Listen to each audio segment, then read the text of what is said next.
The two most likely largest inventions of our generation are the internet and the mobile phone. They've changed the world. However, largely to our surprise, they also turned out to be the perfect tools for the surveillance state.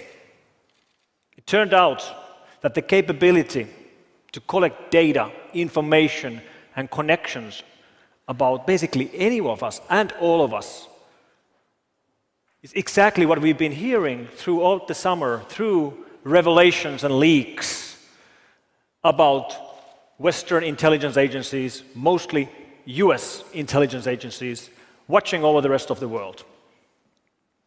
We've heard about these starting the revelations from June 6th. Edward Snowden started leaking information, top secret classified information, from the US intelligence agencies. And we started learning about things like PRISM and X-Keyscore and others. And these are examples of the kinds of programs US intelligence agencies are running right now against the whole rest of the world. And if we look back about the forecasts on surveillance by George Orwell, well, it turns out that George Orwell was an optimist. We are right now seeing much larger scale of tracking of individual citizens than he could have ever imagined. Then this here is the infamous NSA data center in Utah. Due to be opened very soon, it will be both a supercomputing center and a data storage center. You could basically imagine it as a large hall filled with hard drives storing data they are collecting. And it's a pretty big building. How big? Well, I can give you the numbers. 140,000 square meters, but that doesn't really tell you very much. Maybe it's better to imagine it as a comparison. You think about the largest IKEA store you've ever been. This is 5 times larger. How many hard drives can you fit in an IKEA store, right? It's pretty big. We estimate that just the electricity bill for running this data center is going to be in the tens of millions of dollars a year. And this kind of wholesale surveillance means that they can collect our data and keep it basically forever. Keep it for extended periods of time. Keep it for years. Keep it for decades. And this opens up completely new kinds of risks to us all. And what this is that it is wholesale blanket surveillance on everyone. Well, not exactly everyone, because the US intelligence only has a legal right to monitor foreigners. They can monitor foreigners when foreigners' data connections end up in the United States or pass through the United States. And monitoring foreigners doesn't sound too bad until you realize that I'm a foreigner and you're a foreigner. In fact, 96% of the planet are foreigners. Right? So it is wholesale blanket surveillance of all of us who use telecommunications and the internet. But don't get me wrong, there are actually types of surveillance that are okay. I love freedom, but even I agree that some surveillance is fine. If the law enforcement is trying to find a murderer, or they're trying to catch a drug lord, or trying to prevent a school shooting, and they have leads and they have suspects, then it's perfectly fine for them to tap the suspect's phone and to intercept his internet communications. I'm not arguing that at all. But that's not what programs like PRISM are about. They are not about doing surveillance on people that they have reason to suspect of some wrongdoings. They're about doing surveillance on people they know are innocent. So the 4 main arguments supporting surveillance like this. Well, the first of all is that whenever you start discussing about these revelations, there will be naysayers trying to minimize the importance of these revelations, saying that, you know, we knew all this already. We knew it was happening. There's nothing new here. And that's not true. Don't let anybody tell you that we knew this already, because we did not know this already. Our worst fears might have been something like this. But we didn't know this was happening. Now we know for a fact it's happening.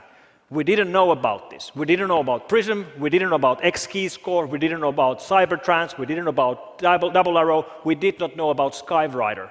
All these different programs run by US intelligence agencies. But now we do. And we did not know that US intelligence agencies goes to extremes such as infiltrating standardization bodies to sabotage encryption algorithms on purpose. And what that means is that you take something which is secure, an encryption algorithm which is so secure that if you use that algorithm to encrypt one file, nobody can decrypt that file. Even if they take every single computer on the planet just to decrypt that one file, it's going to take millions of years. So that's basically perfectly safe, uncrackable. You take something which is that good and then you weaken it on purpose, making all of us less secure as an end result. A real-world equivalent would be that intelligence agencies would force some secret PIN code into every single house alarm so they could get into every single house because, bad people might have house alarms. But it will also make all of us less secure as an end result. Backdooring encryption algorithms just boggles the mind. But of course, these intelligence agencies are doing their job. This is what they have been told to do. Do signals intelligence. Monitor telecommunications. Monitor internet traffic. That's what they're trying to do. And since most and very big part of the internet traffic today is encrypted, they're trying to find ways around the encryption. One way is to sabotage encryption algorithms, which is a great example about how US intelligence agencies are running loose. They are completely out of control, and they should be brought back under control. So what do we actually know about the leaks? Everything is based on the files leaked by Mr. Snowden. The very first PRISM slides from the beginning of June detail a collection program where the data is collected from service providers, and they actually go and name the service providers they have access to. They even have a specific date on when the collection of data began for each of the service providers. So for example, they named that collection from Microsoft started on the 11th of September 2007, for Yahoo on the 12th of March 2008, and then others, Google, Facebook, Skype, Apple, and so on. And every single one of these companies denies. They all say that this simply isn't true, that they are not giving backdoor access to their data. Yet, we have these files. So is one of the parties lying, or is there some other alternative explanation? And one explanation would be that these parties, these service providers, are not cooperating. Instead, they've been hacked. That would explain it. They aren't cooperating, they've been hacked. In this case, they've been hacked by their own government. That might sound outlandish, but we already have cases where this has happened. For example, the case of the Flame malware, which we strongly believe was authored by the US government, and which, to spread, subverted the security of the Windows Update network. Meaning, here, the company was hacked by their own government. And there's more evidence supporting this theory as well. Der Spiegel from Germany leaked more information about the operations run by the elite hacker units operating inside these intelligence agencies. Inside NSA, the unit is called TAO, Tailored Access Operations, and inside GCHQ, which is the UK equivalent, it's called NAC, Network Analysis Center. And these recent leaks of these 3 slides detail an operation run by this GCHQ intelligence agency from United Kingdom targeting a telco here in Belgium. And what this really means is that an EU country's intelligence agency is breaching the security of a telco of a fellow EU country on purpose. And they discuss it in their slides completely casually. Business as usual. Here's the primary target, here's the secondary target, here's the teaming. They probably have a team building on Thursday evening in a pub. They even use cheesy PowerPoint clip art like, success when they gain access to services like this. What the hell? Then there's the argument that, okay, yes, this might be going on, but then again, other countries are doing it as well. All countries spy. And maybe that's true. Many countries spy, not all of them. But let's take an example. Let's take, for example, Sweden. I'm speaking Sweden because Sweden has a little bit similar law to the United States. When your data traffic goes through Sweden, their intelligence agency has a legal right, by the law, to intercept that traffic. All right, how many Swedish decision makers and politicians and business leaders use every day US-based services, like, run Windows or OS X, or use Facebook or LinkedIn, or store their data in clouds like iCloud or SkyDrive or Dropbox, or maybe use online services like Amazon Web Services or Salesforce? And the answer is every single Swedish business leader does that every single day.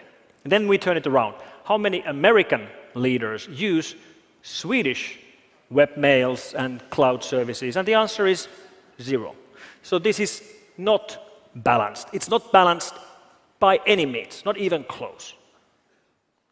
And when we do have the occasional European success story, even those then typically end up being sold to the United States.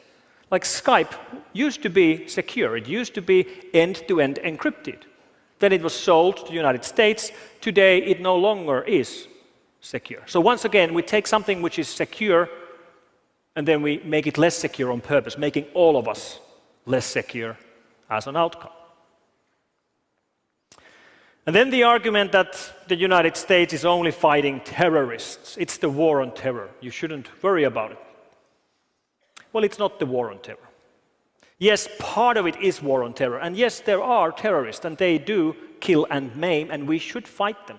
But we know through these leaks that they've used the same techniques to listen to phone calls of European leaders, to tap the email of presidents of Mexico and Brazil, to read email traffic inside United Nations headquarters and EU Parliament. And I don't think they're trying to find terrorists from inside EU Parliament. Right? It's not the war on terror. Part of it might be. And there are terrorists. But are we really thinking about terrorists as such an existential threat that we're willing to do anything at all to fight them?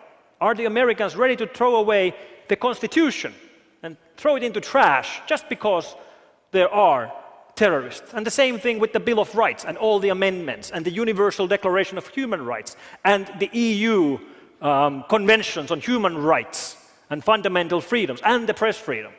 Do we really think terrorism is such an existential threat we're ready to do anything at all?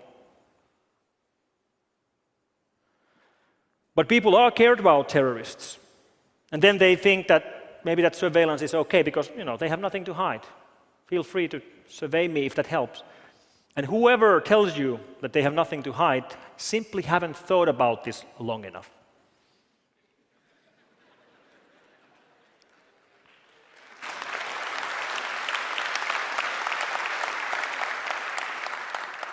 Because we have this thing called privacy. And if you really think that you have nothing to hide, please make sure that's the first thing you tell me, because then I know that I should not trust you with any secrets, because obviously you can't keep a secret. But people are brutally honest with the internet. And when these leaks started, many people were asking me about this. And I have nothing to hide. I'm not doing anything bad or anything illegal. Yet, I have nothing that I would in particular like to share with an intelligence agency, especially a foreign intelligence agency. And if we indeed need a big brother, I would much rather have a domestic big brother than a foreign big brother. And when the leaks started, the very first thing I tweeted about this was a comment about how, when you've been using search engines, you've been potentially leaking all that. to US intelligence. And 2 minutes later, I got a reply by somebody called Kimberly from the United States challenging me. Like, why am I worried about this? Like, what am I sending to worry about this? Am I sending naked pictures or something? And my answer to Kimberly was that what I'm sending is none of your business. And it should be none of your government's business either. Because that's what it's about. It's about privacy. Privacy is non-negotiable. It should be built in to all the systems we use.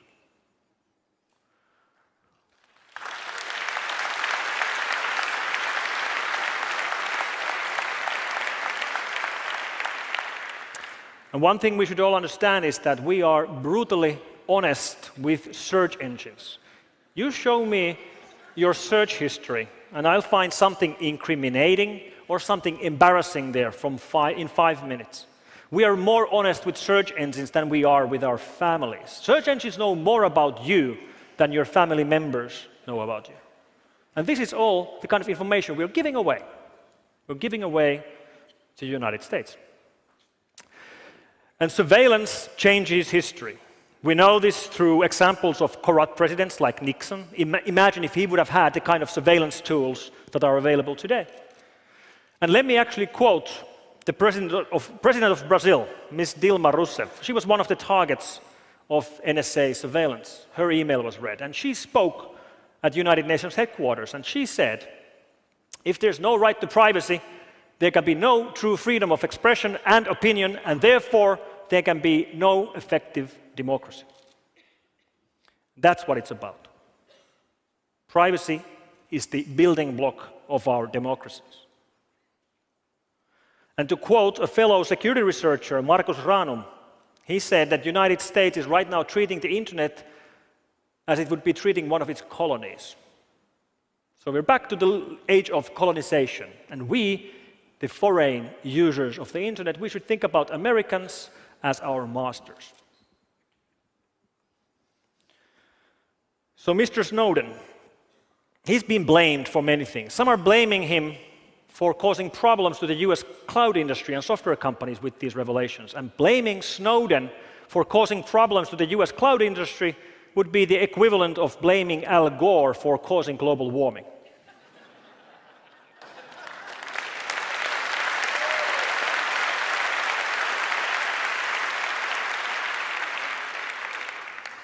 So, what is there to be done? Should we worry? No, we shouldn't worry. We should be angry, because this is wrong, and it's rude, and it should not be done. But that's not going to really change the situation. What's going to change the situation for the rest of the world is to try to steer away from systems built in the United States. And that's much easier said than done. How do you do that? A single country, any single country in Europe cannot replace and build replacements for the US-made operating systems and cloud services. But maybe you don't have to do it alone. Maybe you can do it together with other countries. And the solution is open source. By building together open, free, secure systems, we can go around such surveillance. And then one country doesn't have to solve the problem by itself. It only has to solve one little problem. And to quote a fellow security researcher, Haron Mer, one country only has to make a small wave. But those small waves together become a tide. And the tide will lift all the boats up at the same time. And the tide we will build with secure, free, open source systems will become the tide that will lift all of us up and above the surveillance state. Thank you very much.